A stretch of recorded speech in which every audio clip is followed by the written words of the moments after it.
He gives to Jordan. Remember this? That was one of the most iconic shots in NBA history. And it happened on the 7th of May, 1989.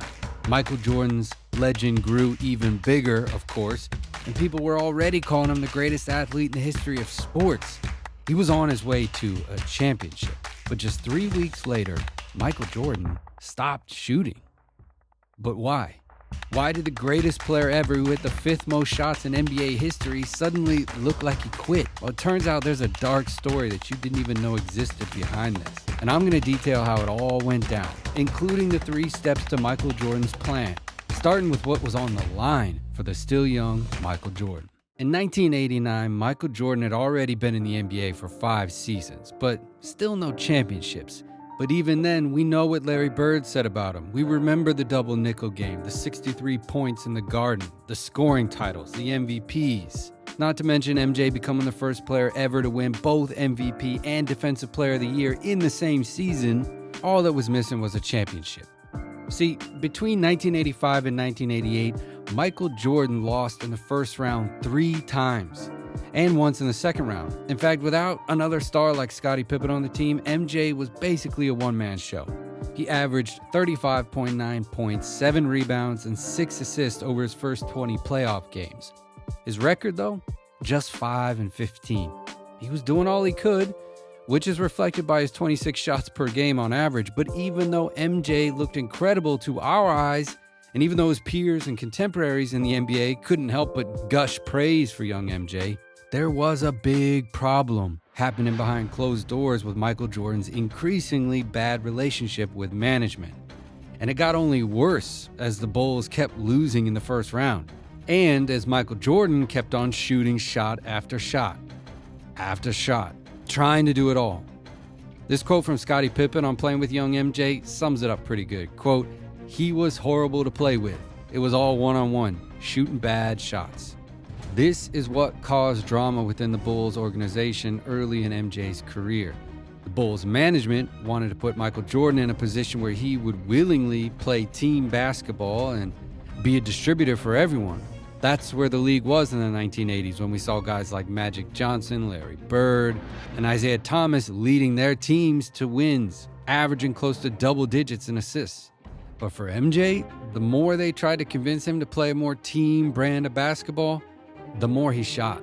He had already taken at least 30 shots in 5 of his first 20 postseason games. And to help add to MJ's shot-happy approach to basketball, Bulls head coach Doug Collins was all for MJ. He loved the way he played and didn't have an issue with his play style the way upper management did. Collins was the reason MJ came out for the second year in a row in 1988 looking to play the same way, averaging 35 points per game and shooting right around 24 shots per game.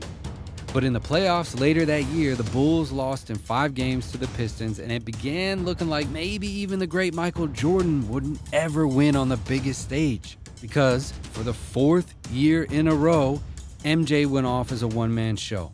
And the rest of the team didn't like it. The GM and owner didn't love MJ's approach, and there was drama. But that's when it all changed, and MJ's plan took a turn, which is what stage 2 of this video is all about. In 1989, MJ's shots per game fell. His points were the lowest since his rookie season, and his assists skyrocketed to 8 per game, up from just 5 the year before. Something was going on. And in the middle of it all was MJ trying to send a dark message to the franchise. But before we get there, the Bulls had a solid season and stormed into the NBA playoffs as one of those sneaky, dangerous teams that could make a ton of noise. And that's exactly what they did. In the first round, MJ averaged nearly 40 points per game and had his highest assist output in any playoff series in 4 years. That's the series where the iconic shot took place against the Cavs. And it became the turning point in helping the 47-win Bulls pull off the upset against the 57-win Cleveland Cavaliers. No one saw this coming from the Bulls. In the second round, MJ's Bulls were matched up against the tough and gritty New York Knicks, who also had a better record than the Bulls and a top 10 defense in the NBA. In this series, MJ was otherworldly yet again, averaging nearly a 36-point triple-double as his newly discovered team approach to the game was paying off big time for MJ. And then we moved to the next series. This is the one, of course, that we all remember so well, and also kind of don't remember so well because of MJ's master plan, which we'll dive headfirst into in just a few moments. But first, how did the Bulls, with just plus 2,000 odds to win the title entering the season, manage to make it all the way to the Eastern Conference Finals? And what's the backdrop for MJ in this entire picture? Remember how I said the Bulls organization had big issues with MJ going solo and playing selfishly? Well, that's why he started to pull back just enough in his approach to the game. And it started in the regular season with his assists going up and his shots coming down. But in the postseason, MJ was kind of starting to find his groove. That perfect blend of playmaking and facilitating and scoring a bunch of points, just the way he liked it. But when the Bulls met the Pistons for the right to go to the NBA Finals, MJ found himself in that conundrum again because the Pistons were so relentless defensively and threw so many different looks at MJ to try to stop him. We all remember the Jordan rules, right? The Pistons' golden game plan against MJ that focused on double teaming him once he'd make his move to the rim, and if he got off his feet and in the air, they'd literally just try knocking him out. In a time when hand checking was still allowed, this was the ultimate rough you up style defense by the bad boys in Detroit. In the words of Detroit's head coach Chuck Daly, quote, "I know people thought we were dirty, but we had to make contact and be very physical." And with the world watching and with the possibility of taking the franchise to their first ever NBA Finals on the horizon, the pressure mounted on MJ, and he needed to figure things out quickly. And for the first 4 games of the series, it felt like this would go down as one of those playoff series for the ages. After 4 games, it was 2 games apiece with a very clear theme in each of the Bulls and Pistons' 2 wins.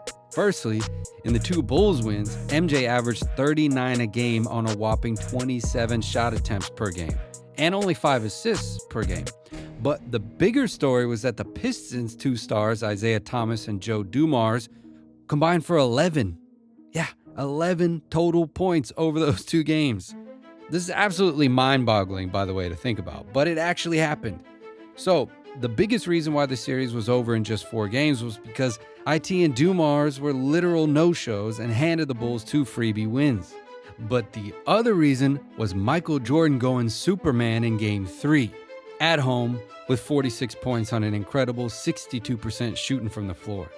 That game felt like another turning point for the Bulls. Maybe this would be the moment the Bulls catapulted to the top by winning the Eastern Conference Finals and making the NBA Finals for the first time in Michael Jordan's young career. But just when we expected the best of the best from MJ and the rest of the Bulls, the series changed. Even though MJ was a savior in Game 3, he took 26 shots versus the 28 shots the rest of the starters took combined. And for that reason, there were many still criticizing MJ for playing a style that wouldn't be sustainable to win moving forward. Besides, if Detroit's Isaiah Thomas and Joe Dumars put up even average performances, the Bulls probably would have lost the series handedly. In Game 4, though, MJ struggled, going just 5 of 15 from the floor with just 23 points, and perhaps feeling the pressure of the outside noise as well. Things were kind of getting MJ's head. And during it all, the media went off. Not on the Bulls, but on Michael Jordan. And that wasn't even the first time MJ caught intense criticism that year. In fact, questions were looming from years past on whether MJ would ever learn to play team basketball in the biggest games. And then something happened that would completely and utterly shock everyone. Michael Jordan just decided to stop shooting, which is the third and final stage of the video. On May 31st, 1989, Game 5 took place, and it would stun the world. With the series tied, everyone thought they knew the writing on the wall. Michael Jordan would take this game over and show us once again why he was the best player in the world. Just 3 weeks earlier, he hit the shot in Cleveland to add to his long list of crazy game winners. He knocked off the talented New York Knicks with one of the best centers of all time.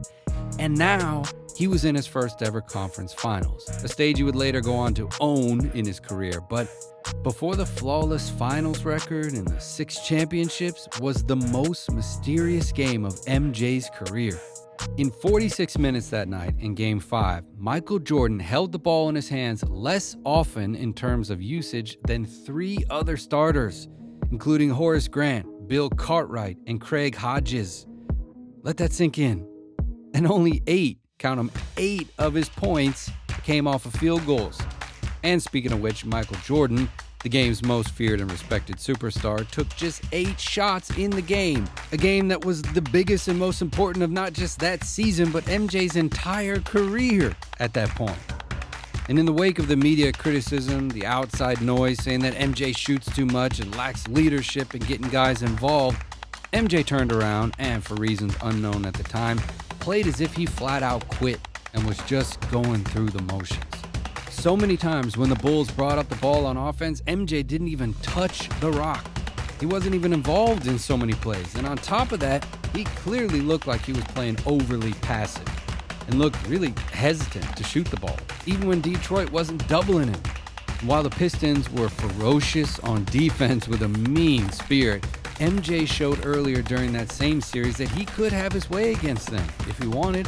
That 46 piece in Game 3 screams of it. But during the all-or-nothing fourth quarter, MJ was still passive, not aggressive, not the stone-cold killer MJ that we were used to seeing so often during crunch time. He only attempted 1 shot in the final quarter with 2 measly points. What did the world just watch exactly? And even though MJ's takeaway numbers looked like the typical MJ numbers, his efficiency was way down, and his turnovers were way up against Detroit's Jordan Rules scheme. And after the game was over, everyone was quick to ask MJ what went wrong with him. And even before anyone could ask him, he came right out and said, quote, "I just never felt like I had the situation where I could take over the game and do what you all thought I was going to do. If my teammates hit their shots, we win. Plain and simple." This quote, coming from the same MJ who never trusted his teammates during his 5 years in the NBA. And for a guy we saw dominate fourth quarters, this quote just sounded like MJ was at war with those who openly criticized him for taking too many shots. Kind of like what we saw happen decades later with Kobe Bryant against the Suns. But this game, which you could call the Jordan pout game, I guess, didn't stop the critics from slamming MJ. He was labeled a quitter after the Bulls went on to lose the series, with MJ going 5 of 12 from the free throw line to go along with 8 bad turnovers in the series-clinching Game 6 loss at home. But what if I told you that this was just part of MJ's epic master plan all along? Even after going out in embarrassing fashion and playing 2 of his worst playoff games back-to-back, MJ looked forward and accepted the fact that the Pistons were going to be tough to beat. MJ didn't stay hungover on one bad series. He didn't point fingers and blame others. He didn't even ask for more help. He wanted Bulls management to support him in whatever play style he wanted to play. And by playing overly emotional against the Pistons in response to their criticism and his own franchise not bending to his will, MJ was trying to send the message that you either put me in a spot to play my game so we can win, or you'll one day end up losing me for nothing. And the Bulls were like, all right. And they got to work. They fired Doug Collins, hired Phil Jackson as head coach, who served as an assistant on the Bulls bench in the previous years. And Phil Jackson was not beloved by MJ at first. In fact, MJ despised him and hated the fact that he wanted to install the triangle offense, calling Phil's strategy f***ing bullshit, because it's a strategy that focuses on incorporating more players while running the offense through the best player.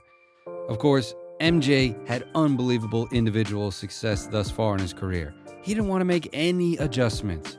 But as the following season wore on, MJ became more comfortable with the triangle offense, learning how to balance playmaking and scoring as he accepted it as the Bulls' new framework. And the year after that, he finally knocked off the Pistons and went to his first NBA Finals. And, wow, the rest was history.